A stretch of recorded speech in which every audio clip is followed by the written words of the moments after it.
It's showing up to make your own luck. That's where we learn how like luck works for us. The mindset really does come back to like, can I do this? Can I continue to put in the work? And can I still have faith even when it's not working out? Can I still put in the hours even if I'm not getting the return that I want now? Can I keep growing? Can I keep learning? That's where I think a lot of people fall out is they're like, oh, I put this in, it wasn't good enough. Let me quit. So they never kept trying to figure out what worked. They're normal people. They just kept trying.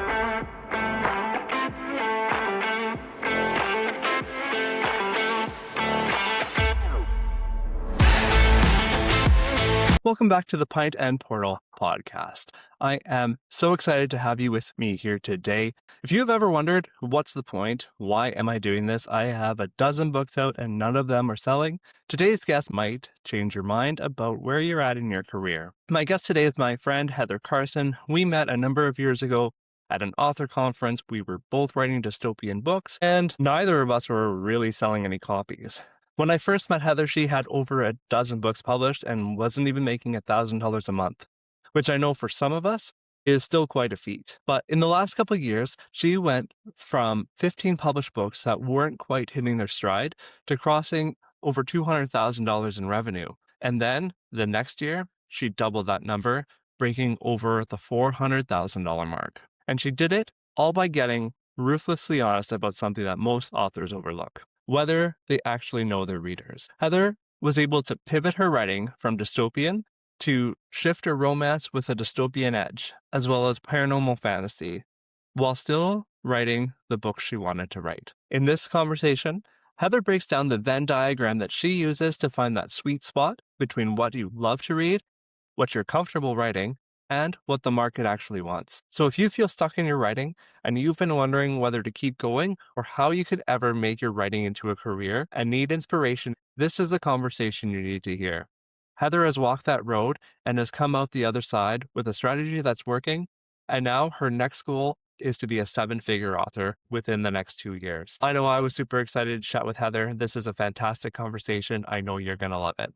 Let's get into it. But first, I want to tell you about the sponsor of today's episode. If you're an author who wants your book to be seen and not buried somewhere on page 20 of Amazon search results, and let's face it, who doesn't, then Publisher Rocket is a tool that you absolutely need. Publisher Rocket is the ultimate tool for authors who want to optimize their Amazon listings, find profitable keywords, and analyze the best book categories to climb the charts faster. With Publisher Rocket, you can uncover what readers are actually searching for, have a look at what your competitors are doing, and even generate hundreds of high-converting ad keywords in just a few clicks. It's used by over 117,000 authors, including USA Today and New York Times bestsellers.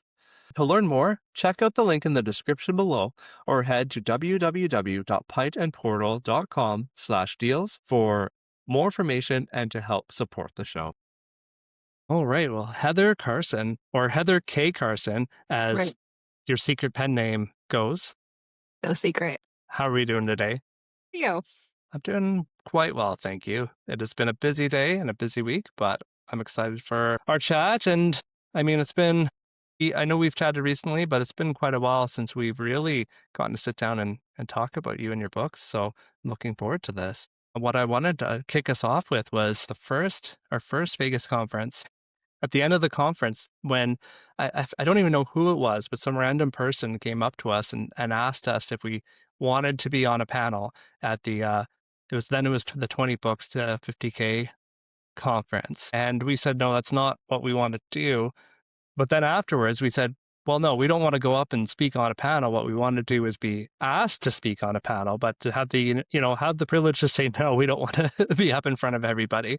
And I always think of that because, you've been kind of posting your numbers online of, what your revenue and that sort of thing looks like for the last couple of years.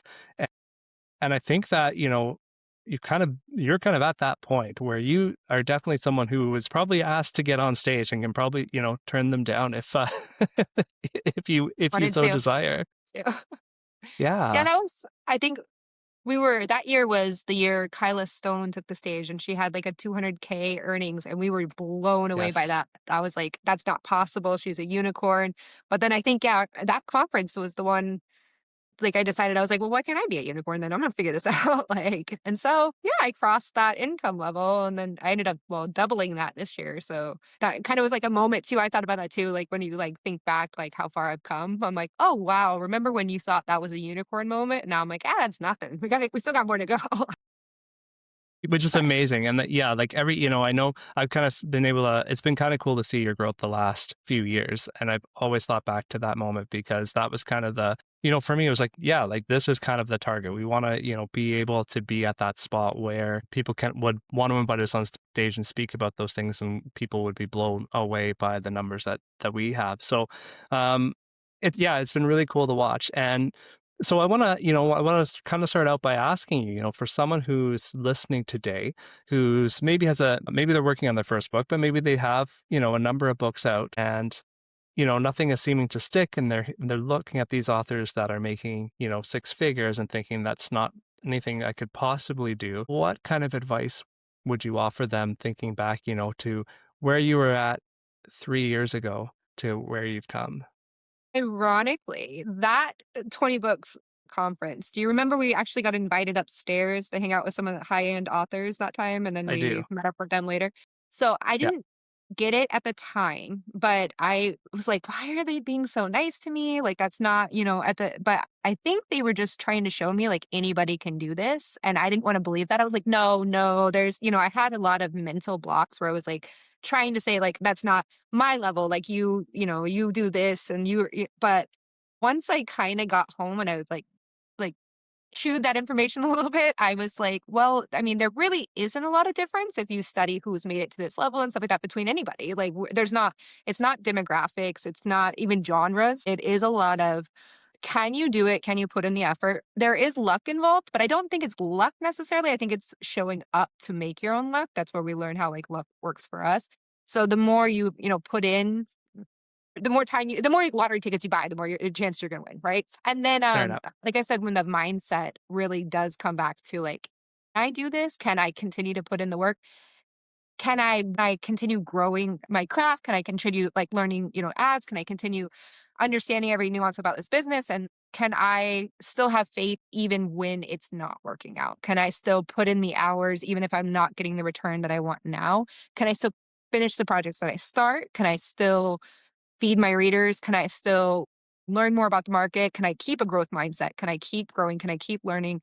So there's a lot of different like mindset things that go into this, but then Yeah, right. also the problem, I don't know, because I think I started very confidently on I don't wanna say it was a bad book, but my first book was not the best book, so and neither was my first series, but I think I'm glad I had that confidence to think it was good enough and keep trying, and that's the thing is you're Right. always gonna get better, but you have to put in the initial work to get there, and that's where I think a lot of Yeah. people fall out is they're like, "Oh, I put this in, it wasn't good enough, let me quit," and Yeah, that's where 90% of authors are, and then they just, it never worked and it never did this, and so they never kept trying to figure out what worked, and it really for did sure. take me I mean, even though I wrote dystopian post-apocalyptic for the first 3 series, I did bounce around within those trying to find something that fit the market better, and then I Totally. even went into, like, an adult post-apocalyptic under that name, and I was trying to fit the market better, and it just didn't quite work, but then I found a niche that fit my voice and the market better, and that's where, things started to really turn around and go a lot faster, but, like, I For was still sure. making money, but it was not coming in as fast as I wanted. Now it kind of is easier because I found where that Venn diagram For meets. that fit. Yeah, yeah.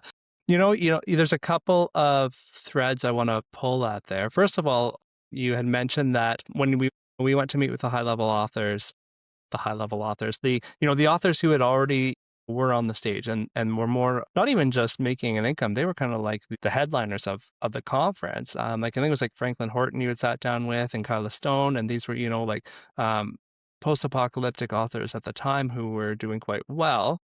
And you had mentioned that, they were just I mean, they brought you in and you were wondering why they were so nice to you. And I think, just realizing that they're ordinary people, right? Like Mhm. if they were able to do this, why aren't we able to do this, right? That was, like I said, Yeah. that mindset because a lot of people, we thought that they're unicorns. Why are they up there? What was the differentiating factor? And I think everyone's like, well, what's the magic bullet that gets me there? And there really Hmm. isn't one. They're normal people. They just kept trying, like. Yeah, right. And so, yeah, so the second thread on that is, you had a number of books out before you kind of hit your stride. How many books did you have published before Witch's Wolf?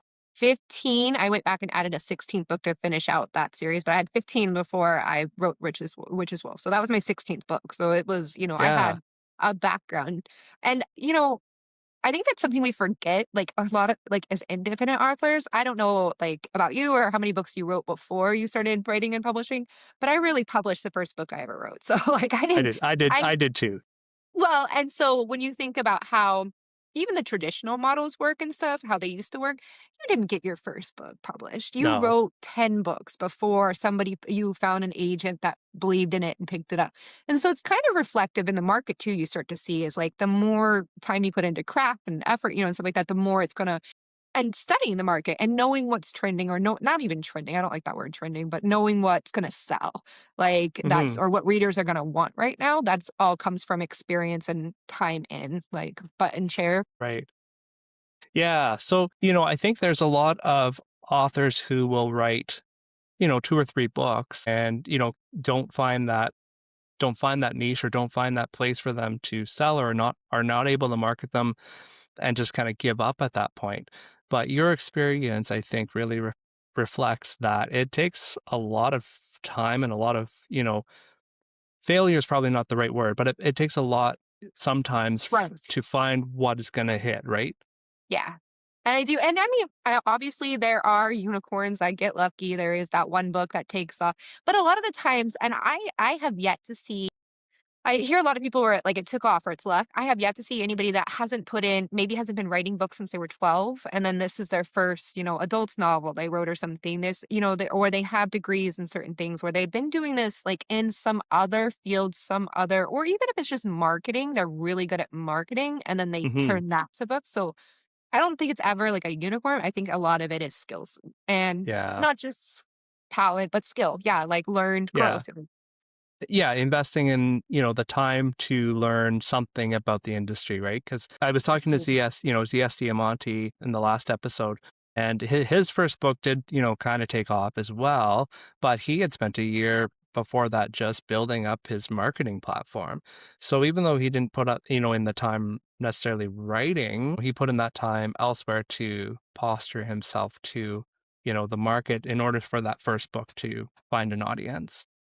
Right, and then knowing where to go in, and that was the other thing too, is I thought I understood my audience, and, like, it's funny because even now that I'm not writing, like, in strictly dystopian, I understand the dystopian audience a lot better. So, it's when you start to when you I mean, that was really a changing point, it was where I knew my audience, I knew what I was doing when I switched genres, I knew where I was going into, and I felt very confident with that, and there's, like Hmm. I have a lot of tips on how to get there if we ever wanna talk about that, but it Yeah. was that but having that I don't know, like, when I thought I knew, I wasn't able to target ads. I wasn't actually targeting my audience through social media the way that I should have. There was so many things I can see now that maybe I was doing a little wrong, like, in the beginning that I didn't realize at the time because I was doing my best with the knowledge that I had, but now that I've Right. been, doing this longer, like, I know better, like Yeah, right. Well, so for those who maybe don't know, let's take a step back to book 15, 16.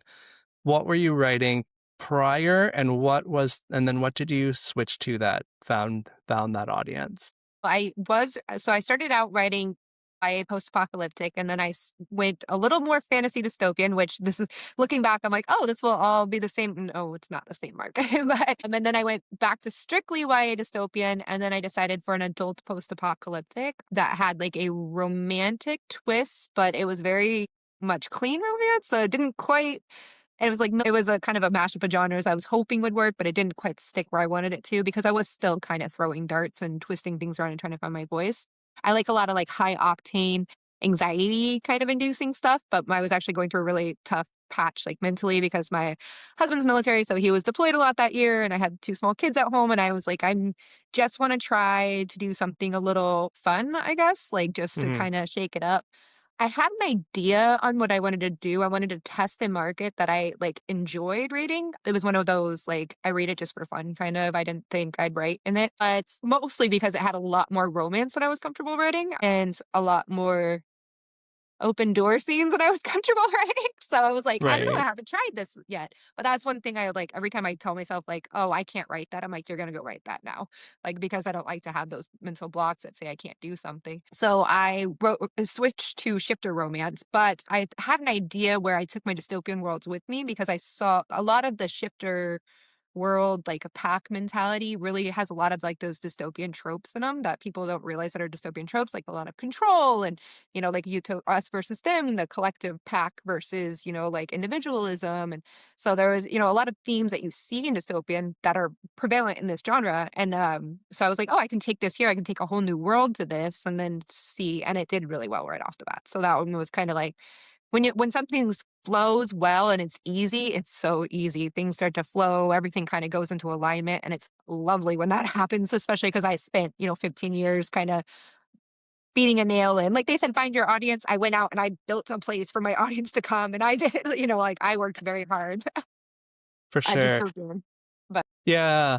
So, but I mean, you didn't just pick a genre and decide to write in something just because the market seemed to be hot for it. You no. picked something that And you one read, and then you like kind of worked in what you were already writing into that genre. I always say like there's a Venn diagram of where you're gonna make money on this, and it is what you like to read because you need to be able to read if you're gonna understand your market and your audience. If you can't read that genre, how are you gonna know what the audience wants? How are you gonna know what other readers want? How are you gonna, people say like, oh, I went and I read the reviews of this book and I kind of you don't really know, like because you're not a part of the story, you're not a part of that reader demographic. You don't understand your audience because you aren't your audience.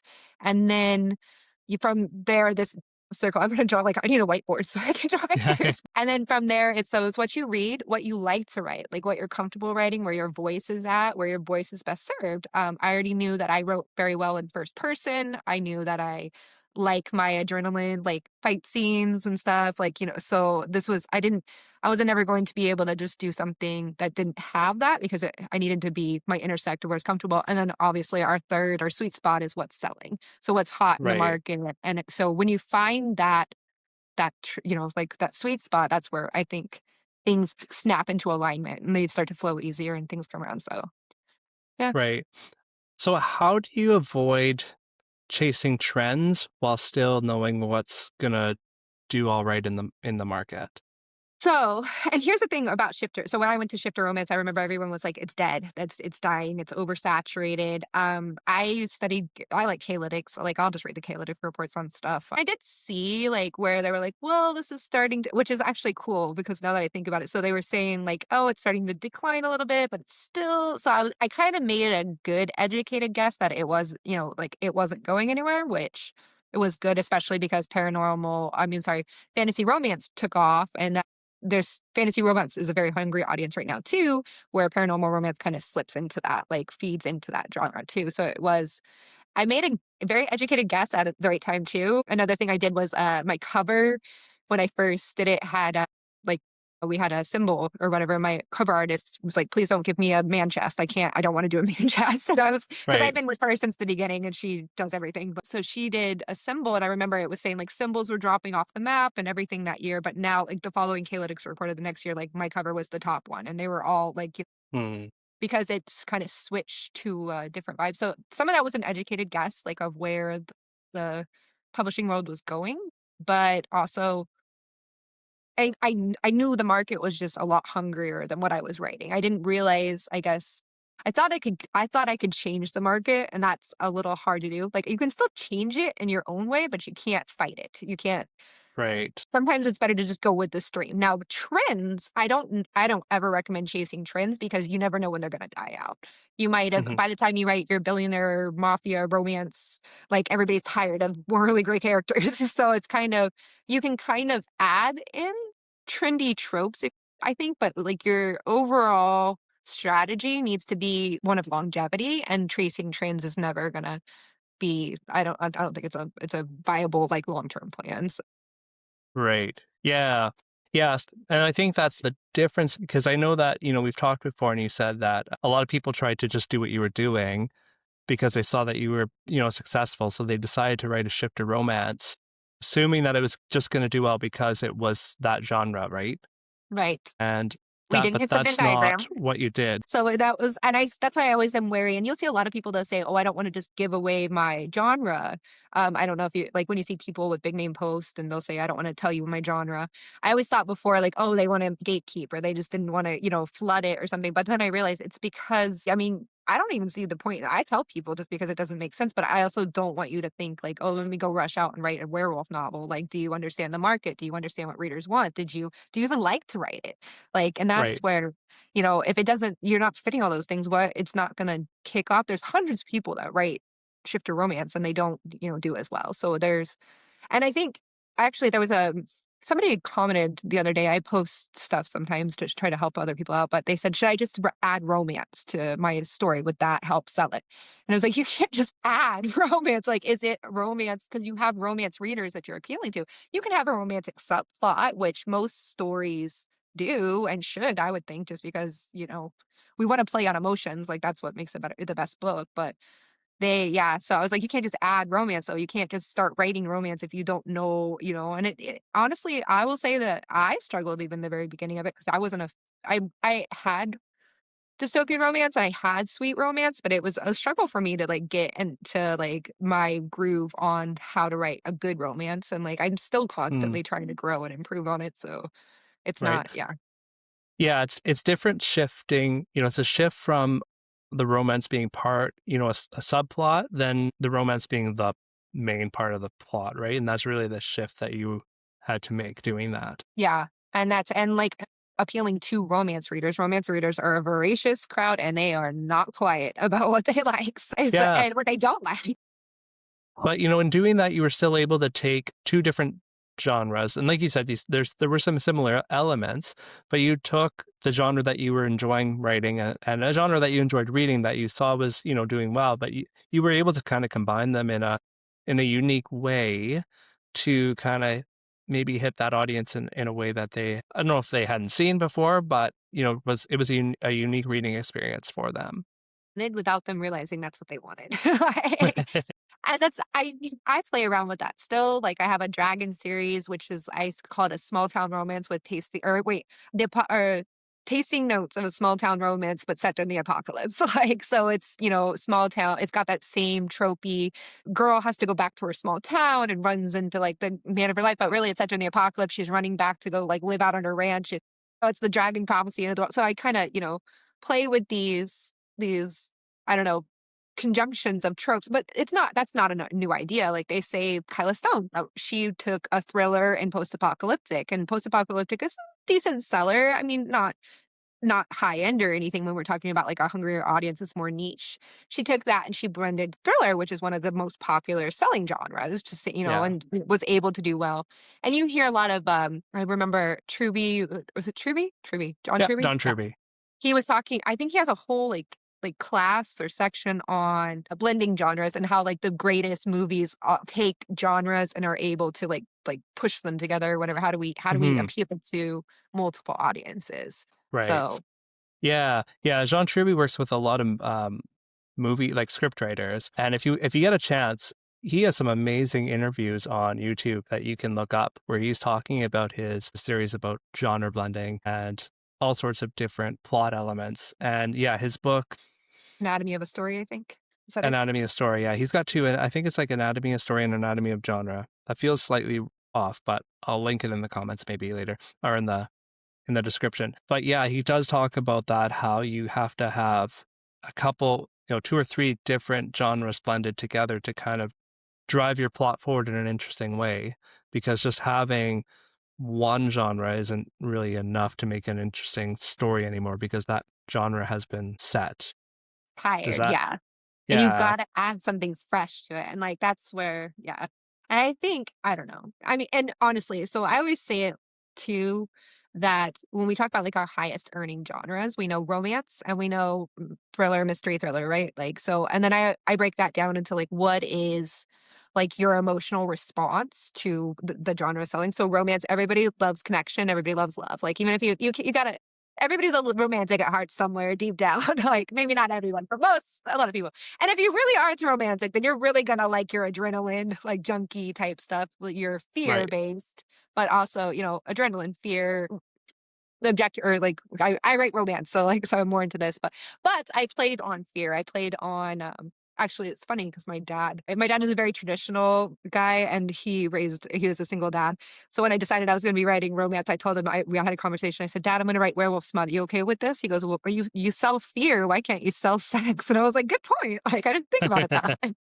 But, so you have these 2, like, major emotional and anger, or, like, adrenaline, anger, I guess. These 2 major emotional polar opposite kinda things, but when you add them together, or, when you're putting different emotions or different genres, mixing them in and stuff like that, you're appealing to multiple facets of the human being, so it kinda Hmm. it draws more attention versus, like, "Oh, this is just an easy read." Now it's like, now I have to be in depth. I have to follow this. I feel this, and I feel this, and honestly, that's why I think dark romance does so well. Like people don't right now, Right. it's like adding that fear element to rom or to love, and it hits those receptors, like those human-based receptors and stuff so well. Like it scratches that newer itch. It's something taboo, it's something different. Like so and that's what, Yeah. when we're creating stories that hit higher in the market, maybe we're looking for that. I don't want to say story that hasn't been done, but that story that now is more complex than your standard like, "Oh, I fell in love with this story." No, I fell in love, but also we were running from this and we were, or something, whatever it is Yeah. that Yeah, no, I like that a lot. And I think you hit on something important there with, with the emotions, because you're not just writing a story that's, it's not just werewolf smut, you know, in a post-apocalyptic world, you're intentional with the emotions that you're trying to draw out of your reader 100%. through that. And that's going to be an important thing to keep them coming back. And like Yeah. that's what it's supposed to be. It's supposed to be an emotional journey. A story isn't just I mean, it's entertaining, but the best way to be entertained is to feel like you're there, and you can't feel like you're there unless you feel. And so that's what I'm always looking to like, how can we make my reader feel a certain way? And I think, and like when I look at just the demographic of readers in general, they're all looking to feel a certain way depending on what they're picking up with that book. So Yeah, I think writers, and I fall into this, I find too sometimes, is that we sometimes get stuck on plot and forget about the emotion. We think about, a story as a sequence of events and maybe not necessarily how we're actually making the reader feel all the time, because, we're trying to fill in that plot beat or whatever that needs to be done, and maybe we're not thinking about the emotional resonance that needs to be drawn out from that.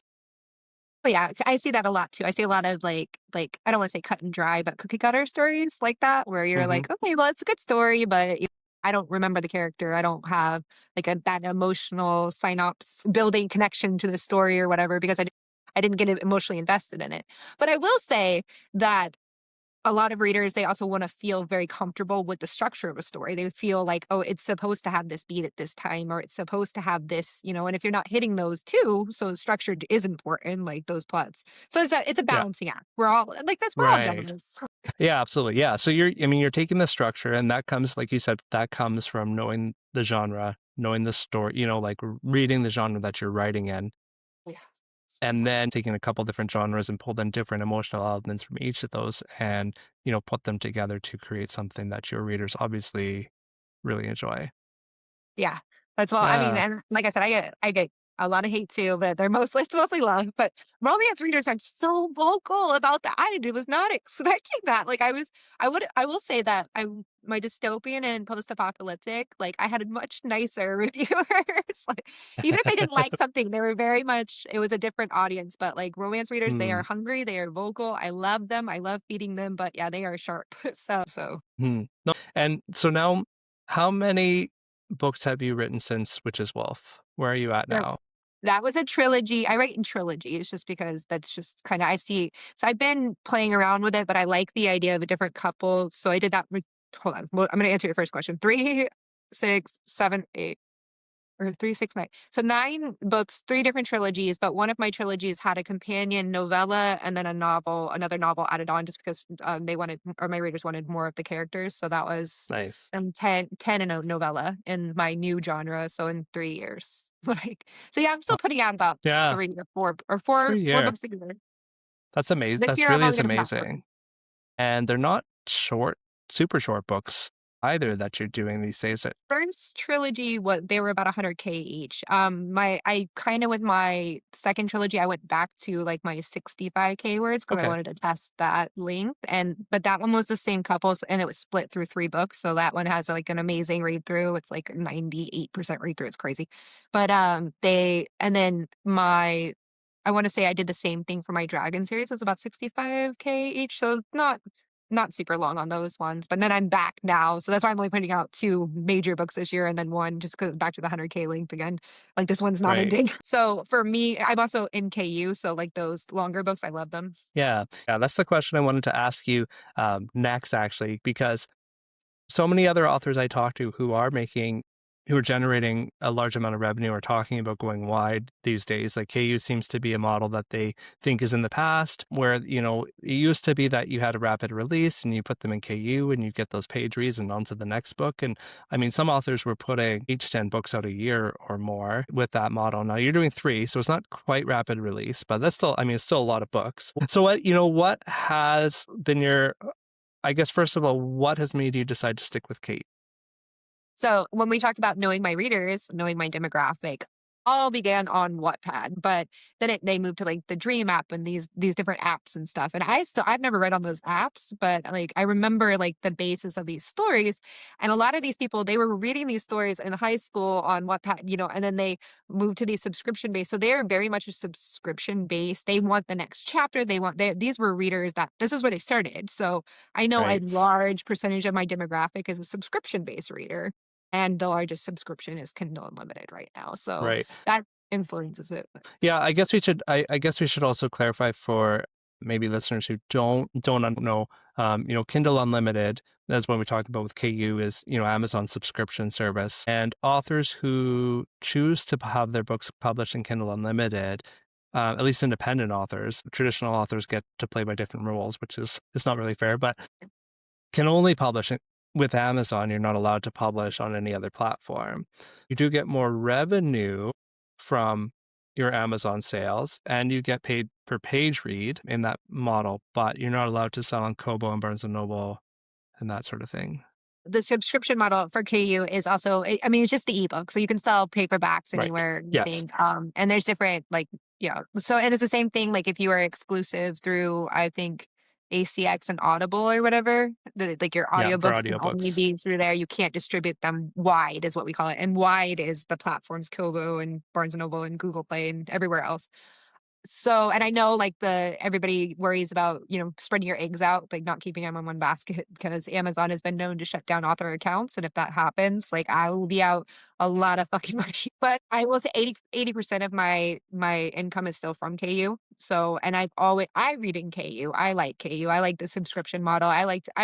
I'm a fast reader, so I wanna read as many books as I wanna read during a month, and I don't wanna pay, like, a whole bunch of money for them all. Unless it's like an indie author, Right. I go back because I love them. Support your indies. But they, so when we talk about page reads, like I had the higher books, the thicker books, like so a page read is like a penny or whatever a page or whatever it is, or half a cent, or it fluctuates. But so a purchase, it will be like 4.99. I make whatever $3 off of that. The page reads at a 100K book is still $3 too. So it's the same as purchase price for me, which is where I'm like those longer books make me more money. The Kindle Unlimited program, though, it allows a lot of people to take a chance on authors they've never heard of before, and so that's why I like Right. it because I don't wanna be gate kept by, like, a lot of things. I like being able to, like, give to everybody, and then my audiobooks now actually, because they were published through Tantor and Podium, like, they're through Libby, they're, like, wide and stuff, so those I don't know, I like to be able to offer options to everybody, and so that KU program, since it's so large, like, I don't mind feeding the beast in there, and like I said, most of my readers are subscription-based model readers anyway, so it was never, Hmm. it wasn't really a question of getting it out for me, it was more or less like, is this gonna how is this gonna work? But I see a lot of other authors are going off and they're selling on their own websites and they're doing so that's not off the table for me. It's just for right now. Why fix what's broken or what's not broken? Yeah, so it's partially, I mean, in similar vein to when you were looking at your covers and when you were looking at knowing your genre. For my reader. A lot of your readers are reading books in Kindle Unlimited because they're reading a lot of books. A Like to lot. your point, you're in Kindle Unlimited because you read a lot of books and you can pay that lifetime fee per month and read as many books Yeah. as you want, which, I mean, yeah, it all plays into that, right? Knowing your Right. reader and knowing your genre. Yeah, and then rapid release used to, like, be big with Kindle Unlimited because it was almost like you could do it without marketing, like, rapid release was your marketing, the idea was Amazon had a 30-day cliff. Oh, and to go answer back again where we talk about weighted for KU, a lot of authors will be like, "Well, they weight KU books differently because each KU borrow counts as a sale," and, Yeah. so that's why so I get so, like, on the Amazon platform, it looks, my books are weighted higher because they're downloads and borrows, but I'm getting like 50,000 reads a day. I'm not taking that away. So we stay with that and that was just on one book, so I don't want to take that away from reviews that, and it just accessibility, but, But my next question for you is, do I need to write fast in order to make it Kindle Unlimited work? that's what I was gonna talk about, sorry. It was Kindle Unlimited writing fast. So the old model was that you had to write fast because there was a 30-day cliff in Amazon, and it would fall off the cliff, so you would, put another book out by the end of those 30 days, and that was the rapid release model, I think. Once you had, like, a following, they were hungry, and remember, KU readers are very voracious, like, we read a lot, and so that's why we want that subscription model because it's, like, cost efficient. Hmm. I will say there has been I say welcome, shift in the way readers perceive rapid release now. I think the cool part about it, so the problem was with AI coming out, like, everybody's starting to get a little wary about, is this human written or is this are we still supporting authors or, artists and stuff, and versus, like, what is there's a lot of uncertainty on the horizon. So when there's uncertainty, people like to, like, lock into their comfort, and they really want to support their authors, and I feel like some of the pressures actually come off to have to release that fast now because like, Mm, before I even would notice that it would, like, I would start to lose, like, my following and engagement when I wasn't pushing out for, releases as often. So, and that, it takes a lot out of you to write that fast. And I like to, like, slow down now. Like, I was just telling my husband the other day, I said, I'm having more fun playing with, like, the language and stuff in books because I have the mm, time to, like, it's not just get the story, as good as I can make it as fast as I can. Now it's kind of like I got more time. But I've been accused of being an AI author because I write so fast. And I'm like, it's funny because I handwrite all my first drafts. So I I think I know. have like a TikTok video where I was like, really? But so there's, like I said, the expectations I think are people want to wait a little bit longer if it means that their favorite author gets more time to write for them. And I do Right, see like that rapid release model. I don't necessarily agree when people say the sky is falling and there's another algorithm change or anything all the time, but I do know there was maybe something. I know we had changes with the ranking system, delays in ranking and stuff in the Amazon ecosystem. I don't right. know if that did something, but I'm starting to notice like little changes to like that 30-day window. It doesn't seem really there anymore. I'm still Right. promoting just as hard on day 2 as I am day 40. So it's not, Hmm. if that makes sense. But well, I'm not, Yeah. my ads are still performing. I've gotten away Yeah. from. So, yeah. So, I guess to clarify that 30-day window that you're talking about, it used to be that Amazon used to promote your book more organically within the 30 days of it releasing, right? Um, and so what I've heard and what seems like what you're saying is that doesn't either it doesn't exist or it's not as important anymore to the Amazon ranking. Is that It might just be that there's more books now. Like back when mm, people were making these observations, there was less books. It was easier to, so there's so many different things that it could be. I don't pretend to know everything about the publishing sphere. I just know what works for me and what I test and like. But yeah.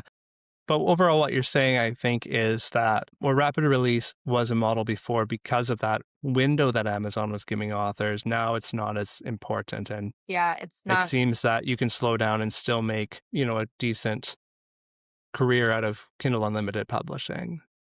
And I noticed for me, just I mean, slowing down it's fine. Like I'm able, but I will say some of the things was I built a lot of trust with my readers by how I released and my schedule, and I was on it and I stuck to a schedule. I stuck to so they knew.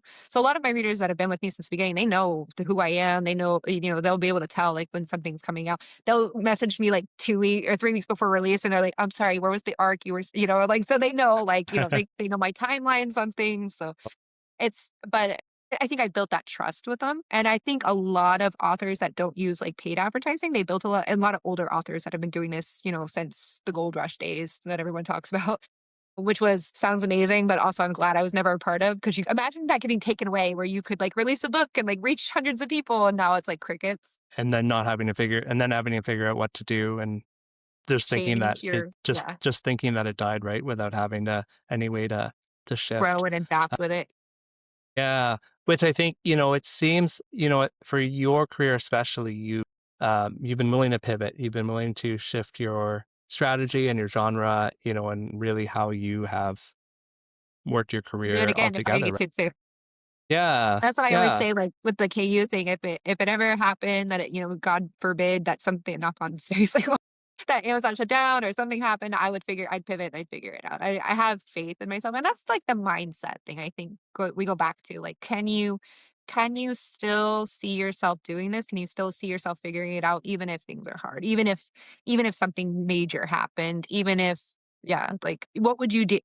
In the beginning, it's hard to see, I guess, the bigger picture. Like, can you see yourself 5 years down the road, or what's your 5-year plan, or where do you wanna be? And I had a 5-year plan, and I hit my 5-year plan, and I was pretty, like, shocked about I mean, I ended up pivoting, like, within it, but, Mhm, so that long-term longevity thing. But, speaking of right. long-term career artists, though, with the KU reads, they Mhm, built their whole career on that rapid release schedule because that was what their audience had come to expect, and I think even they are getting a little bit more grace lately just because of this whole, like, AI pushing because they wanna be like, "Oh, are you okay? Like, now that we know AI can put out booksies fast and stuff, like, let's support our artists." So, I am which is hopeful that nice. that's, like, a great shift in, like, reader mentality. Definitely. Yeah. So, when you're talking about your 5-year plan, you're talking about, your kind of your long-term strategy. You found this market for, this current genre that you're in. You've got things set up on KU, but what are you doing to pull that thread through your entire career so that you are setting yourself up for the long term? Oh, I this is where this year is about expansion for me. I'm starting to do it's so funny because if you knew me before, I was never very woo, but now I'm like Mm, leaning more to the woo, I feel like. And I don't know if it's just because I was a very type A person. I'm a recovering type A is what I say. So I'm trying to like slow my roll, like maybe not as like tightly gripping the wheel. But, so this year is about expansion for me, so I'm actually reaching my, so KU is still my base model, which I'm gonna continue to feed the beast and continue to push out my books, but I also wanna expand, so we're moving I did sell my audio rights to but I mean, I get checks from them now, so it's not even they've earned out and everything. So I do have Podium and Tantor, which I did on purpose. So now they have to pitch each other, like any book I come out with if they want them.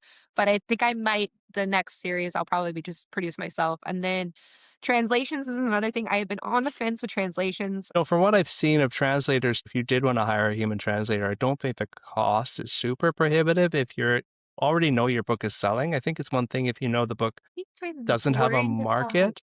different Think markets, that but yeah, yeah, no, I don't think that it's going to be that different that you wouldn't make a return on it. That's why I think it'd be one thing if you were like barely breaking even as it is. From what I've seen, like there's going to be a market for it. It might not be as big of a market, but and my and thing maybe is I'm completely wrong. oh, Maybe no, you've no, no. looked into it far more than I No, have that's what I was and gonna know that say is that's wrong. my thing Yeah. no, I was gonna say my thing was that I actually haven't studied that market, so I have to spend Mm, time studying it before I make a decision on whether or not, like, I'm gonna invest in that, and I don't know the readers of that market. I don't know, like, is like, German's the next highest market or whatever they say, but then I'm like, I don't know the German market for Werewolf Shifter, fair readers, so enough. Yeah. this is something I have to, like before I make that investment, I would completely study this all and try to learn as much as I could about it. But right now Yeah. I get to put it off for 6 months. So I was like, if the guy comes through with a deal, cool. If not, then I'll figure it out in the summer. Right. So that one, we'll Yeah. see. But that comes back, to what we were talking about before too, about knowing your market and knowing, the readership.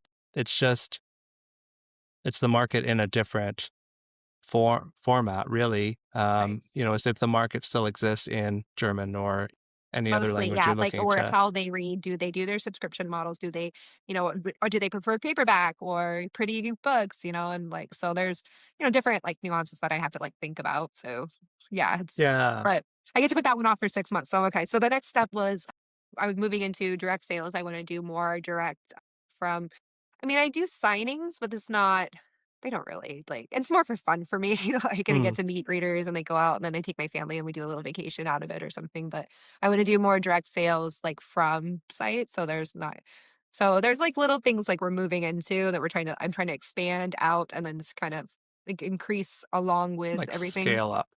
Yeah, scaling.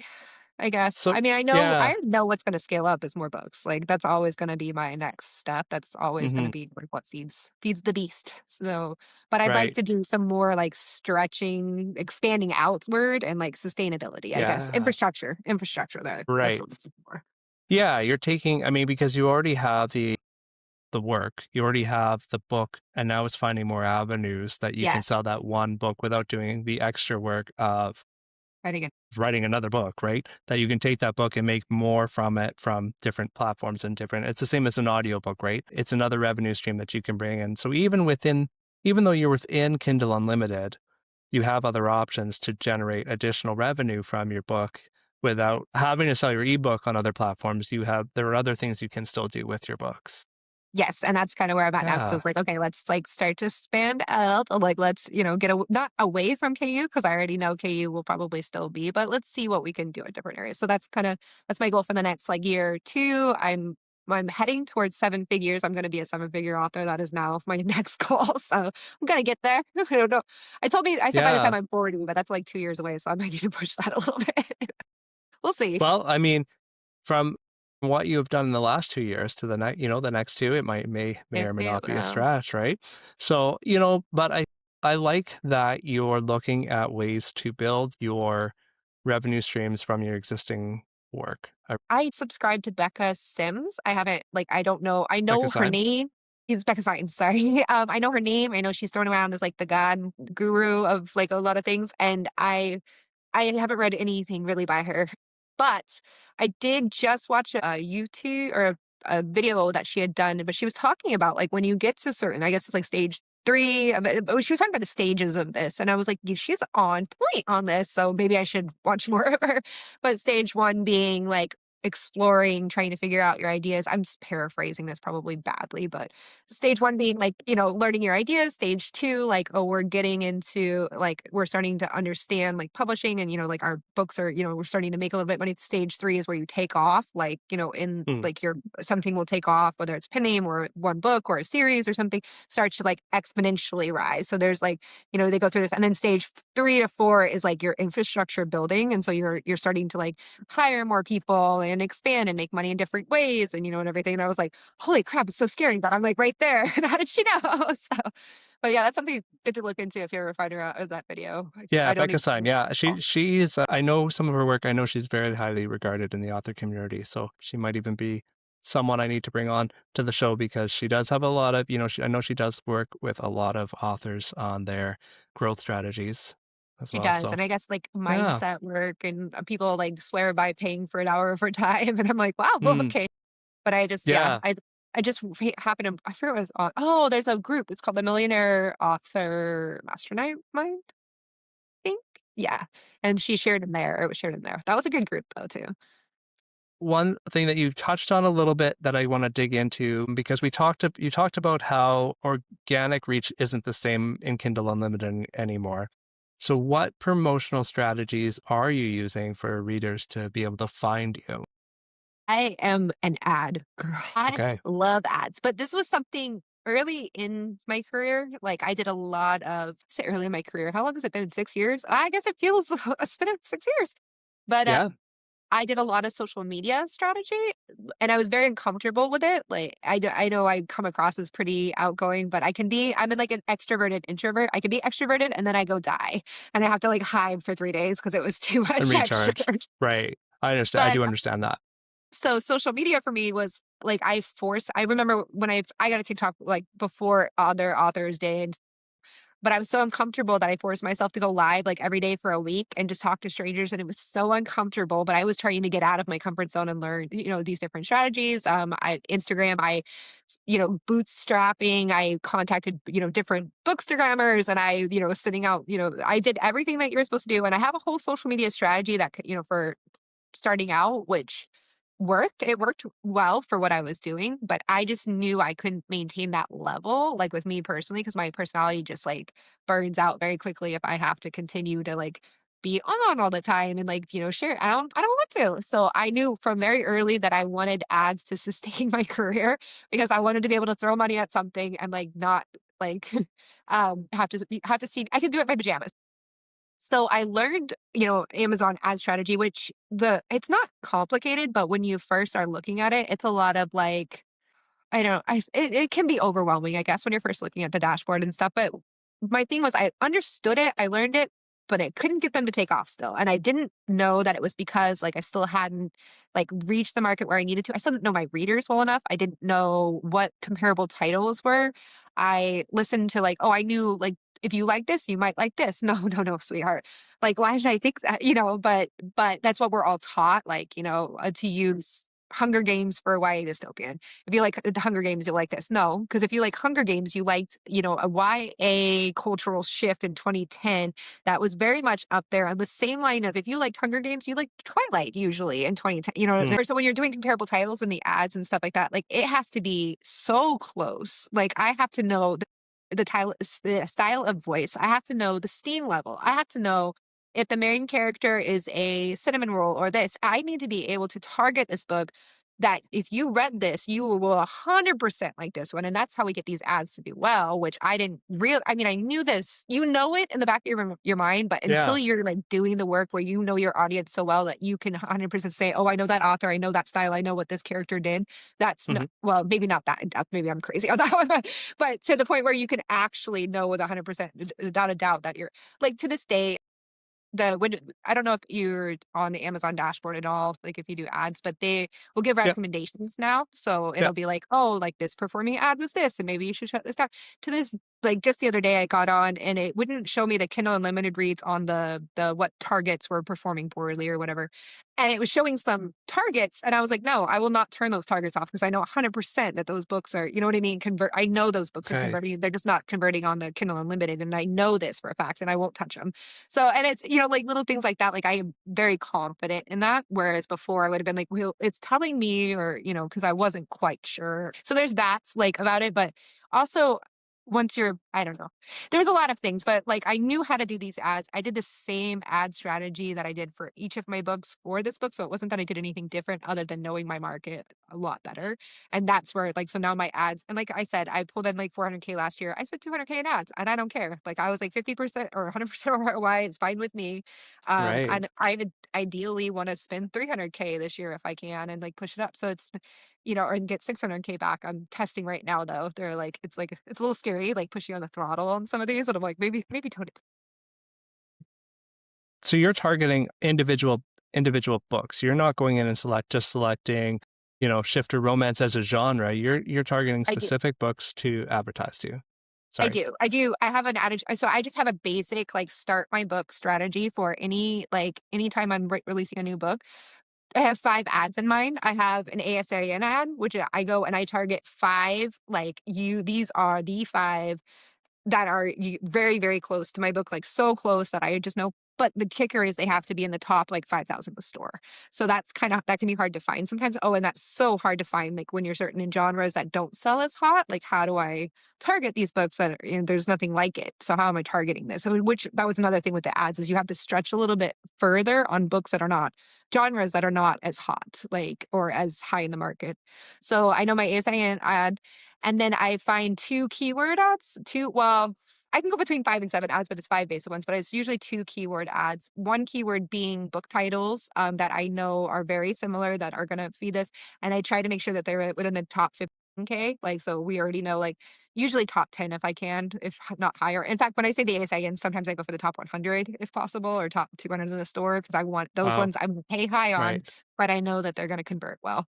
So you're looking at the total store, not just in your genre, Whoa, the like total store. top Well, I'm 100 in looking the for store. books that are like mine in the total store that Yeah, are, yeah, yeah. totally. Yeah. And Okay. then, so keywords are, so usually titles or and authors, like 100 in another ad. And then we're doing keyword searches. And I do this old school. I just go straight into Amazon and I'm typing searches, bars and stuff. So those are my type in ads.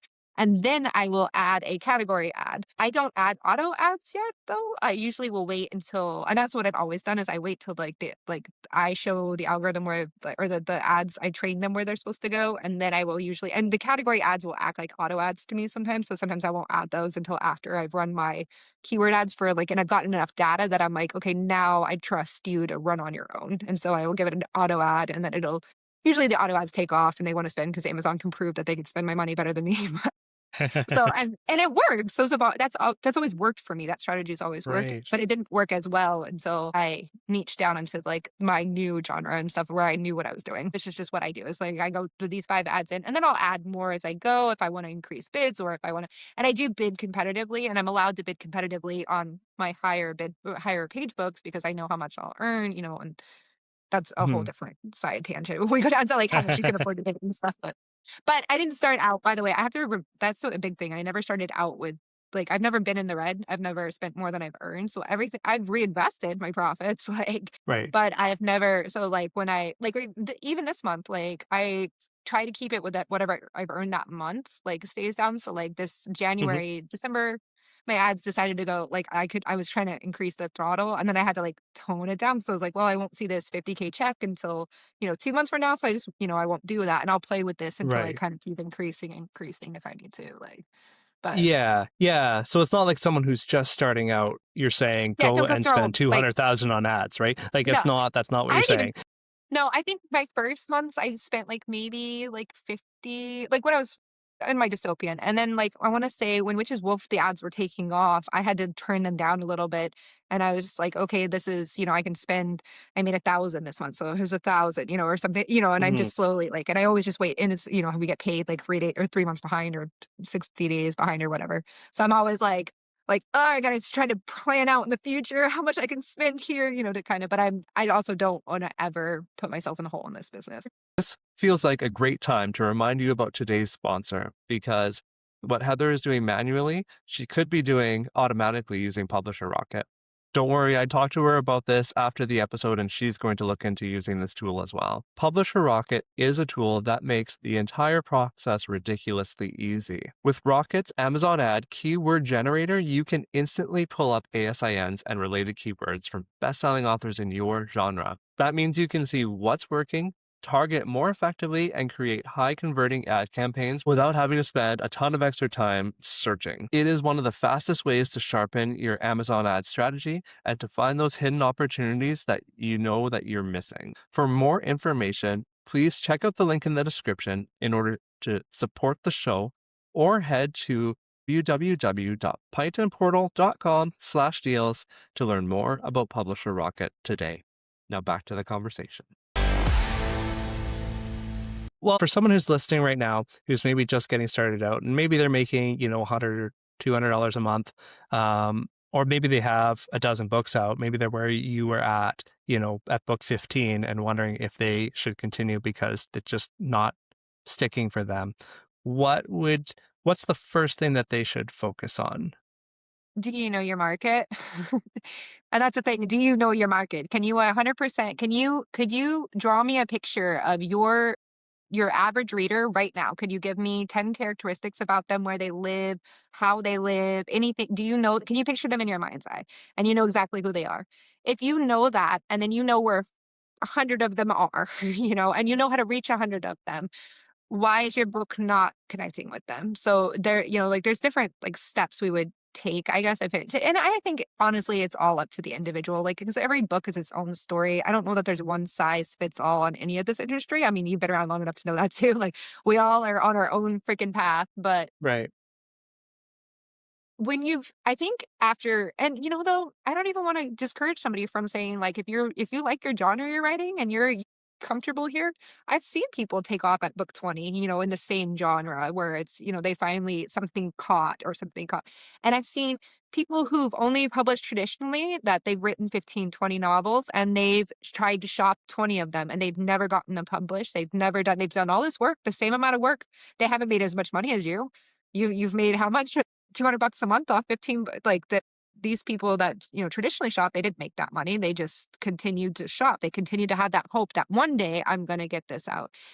The just because the publishing model has changed doesn't mean like humanity or human nature has changed. Like you still have to Hmm. grow, we still have to learn, we still have to find, what fits. You still have to be at the right time, the right place in some things, and you still have to like understand what you're doing. And I think a lot of it is hope. A lot of it is like, like just fucking stubborn determination. Like don't quit, don't give up. But the other thing is be willing to pivot if you can take a good hard audit, I guess, of your circumstances. If I wrote 15 books and they're just not connecting and I don't really know my audience, and then something's got to change. Was it my craft? Is it my audience? Is it my genre? Is it what do I need to do? Do I need to shake things up? Do I need to, take some risk, or do I need to maybe go back to the drawing board? So yeah, I give you hope. Just keep trying. Yeah, right. I think, the one thing I've taken from our conversation is that even, 15 books in, you were able to take a look at who your readers were and understand what they needed or what they wanted, I should say, because you knew them so well. Like and even now, the way you're talking about, how you're running your ads, you're drilling down into who your readers are and really understanding what it is they're looking for. And I think that to me is the takeaway, right? Like you were able to figure out what they wanted and give that to them, not in a trend way, but in a market way, what the market was looking for. Well, and I think of it like not even just psychology, but just like I'm giving them what they need and what they want exactly, like, and what they're asking Yeah. for. And I will say, like, I think I touched on it briefly earlier, but authors will say, "Oh, I read the reviews of other people's books or something like that." I was like, "Okay, so did you read the good reviews and the bad reviews after you read the book?" Because what I try to do is I'll read the book, say I just read a book, and then I take away what my thoughts because I'll be like, I didn't like that story, or I liked it because I'm a reader too. And then when we're looking at other readers, and this is just a fast way to learn if you have what it takes for this genre. So you'll read the bad reviews and like, do you agree with them? Could you have offered what these bad reviewers were like asking for? Read the good reviews. Could you have also given them what they were looking for? What was so good about, and like these are things like these are just little ways to learn your genre. I mean, there's a whole bucket list of them, but I mean, the biggest thing is like when you are that's why we say when you read, like what you read is going to be easier to write in. But there are people who know the market, they know shifts. I don't know how far removed traditional publishing houses are from the actual needs of today's readers. Like we're in the trenches, we know the readers around us, But Right. and that's why Book Talk was able to shape the publishing field as it has, because the readers had a voice, the platform to speak, and that was, that's been denied for so long. So it's where your readers at. Like, are you listening to them? Are you hearing them? If it's just reviews, as you can do it, or if they're on TikTok, or if they're on Facebook, and you're hearing them, you're listening to them, you're getting to know them, then you know what to feed them for the next, big thing, I guess. Right. No, I love that and I appreciate that so much. What I'm curious to know is how many books do you read? If I read it between like 10 to 15 a month, so 10 to 15 a it month. depends. It's usually if they're short or long. So like I have like more okay, so I've been getting more into like romantic fantasy lately. I don't mostly because that's what my readers are reading. So I'm always like, Hmm. well, what you guys read? Let's go on. But so those are a little bit longer, about 500. So about a book a week. So I can read between like about a book a So week. So four to four to 15 10. depending on the Yeah. size of the book. Yeah. Yeah. Because lately I've been like just this month I've only read four. I'm on my fourth one or whatever. So and I'll finish that by tomorrow. So yeah. Yeah, but yeah, so I mean, but I read, but the shorter books, like I'll just fly out through them. And some books, like if they're like written, like, cause I don't know, there's different styles of writing, like less like meaty ones, like I can fly through a lot faster. So it just depends. But yeah, I read a lot. I'm always reading. Like I don't, Yeah. and that's the thing is literature is still fun to me. And this is all still fun to me. And like, I still like it. I'm not sick of it yet. So like, I want to just keep enjoying it as long as possible and still obviously. Absolutely. Yeah. No, I mean that's so important. So if you could travel back in time, say 4 years before, you got to the point where you realized that you had to pivot to where you are now, what advice would you give to younger Heather? So here's the hard part, and I always say this, is I would change a single thing because everything gave me the learning basis that I need now to get where I'm going. Because I learned how to write the books. I learned how to write the books fast. I learned how to carry story.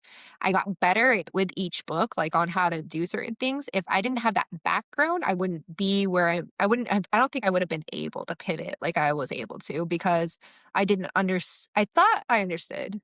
Like I mean, I understand the basics of it, but there's a depth to understanding your reader, or there's a depth to understanding the market that you think you understand from surface level. Like when you hear about it or read about it, you're like, yeah, okay, that makes sense. But then the Hmm. more that you're in it, the more you're like by osmosis, like you just start to absorb more and more. And you're like, okay, that didn't quite. Case in point, we talk about the targets and ads, like the big, like there was always like find relevant targets, find relevant targets. And so I've heard this, a million times. And I remember it was God, Authors Unleash, Robert Ryan. He said, no, find highly relevant targets. And I was so mad at that time because I was like, I do. And so I remember reading that and I was like, you know what? Like just out of spite, I was like, I'm going to get as relevant as humanly possible and I'm going to prove to you. And I did it and it worked. And I was like, oh, highly relevant, even though you think, like, so there's little Hmm. things like that, I think, that come up the longer you're working at something. So I wouldn't have changed Yeah. anything because that was the path. I mean, I would have liked to have obviously Right. made more money from the beginning, but it was Yeah. all leading to where I needed to be, which was, and I think that's how life is though, too. Like, I feel like we're all on our path and then yeah, you're like, you need what you're learning, like in that moment before you can get to the next step. Like, so I don't know Yeah. that I would Right. change anything. I would say maybe be prepared to let some things go a little bit sooner. It Hmm. was still a little hard for me to shift out of like the mindset of I built this whole like 15 book empire basically. Like how do I? But I mean, I got there eventually.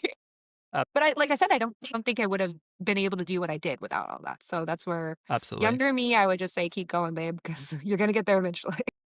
There you go. Very cool. Well, that is, I think, a great place for us to wrap this up. So, thank you so much for joining me today, Heather. This has been wonderful. And I will be sure to link all of your information and links to your books in the show notes below. So please go check that out. And yeah, this has been a lot of fun. Thank you. Always a pleasure.